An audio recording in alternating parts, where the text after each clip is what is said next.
Colonel, for many Americans, Veterans Day is a time of reflection. What's your reflection today? Well, it's a great time to look back and honor the sacrifice of men and women for this nation for 250 years. And, yesterday we did a little event celebrating the Marine Corps' 250th birthday on November 10th. And it was wonderful to get together with some of the men and women that I have served with, as well as, some that I've just known and haven't served with. But across all branches, we will all come together when the nation needs us most and defend or fight for this country. As a combat veteran, what are some things about life after service that more Americans should be aware of? I think the biggest thing to think about is there are a lot of veterans that deal with, challenges after their service. A lot of veteran suicides take place for various reasons. We've recently seen some of that with some folks that we've known for a long time. And what the military's intent is to turn the individuals back to this nation really better than they were when they came in. And in 99% of the cases, that's what happens. But if you're out there and you see a veteran, sometimes it's just nice to say hello. And, I don't know a single veteran that what I would say requires, being thanked, if you will. We do this because it's a calling, but we just appreciate when our fellow American citizens enjoy some of the protections we provide. Yeah.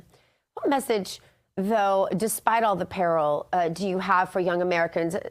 They're now enlisting at record numbers. So what do you say to those considering making the leap into the armed forces? Well, I think it's an outstanding thing for a young man or woman to come in and serve our country, whether you do it on the enlisted side or the officer side. One thing that I would tell every person that comes in is you are going to develop a level of brotherhood and sisterhood that will last you your whole life. I hung out with people yesterday from various services that I have served with for over 40 years now in some instances. And so when you come in, that brotherhood and sisterhood will last you your entire lifetime. And I cannot overemphasize the greatness when you get out in the civilian world and you come into a room and you find another veteran, and that you will be very similar ways. And it's a great camaraderie for everyone.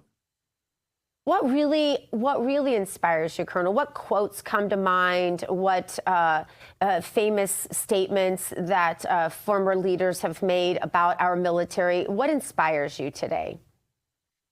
Well, I tell you what has inspired me my whole career is watching men and women take the call to service, regardless of what branch you come in. And when we were in, a combat zone in Iraq, nobody cared what service you were in. Right? It didn't matter if you were a Marine, a soldier, an airman, a sailor. It didn't matter. We were all fighting for a common goal to get as many of us back home as possible. And, there's a lot of quotes, but one of them is Iwo Jima, where they said, uncommon valor was a common virtue. And when the bullets start flying, I've never seen a person in anywhere that I was that shied away from combat when combat came. So it's a testament to our young men and women that join. And I will say the men and women coming in now will be just as effective in the combat as, our brothers and sisters from years before, because the training is going to be the same. It's tough, and it needs to be tough for everyone that comes in.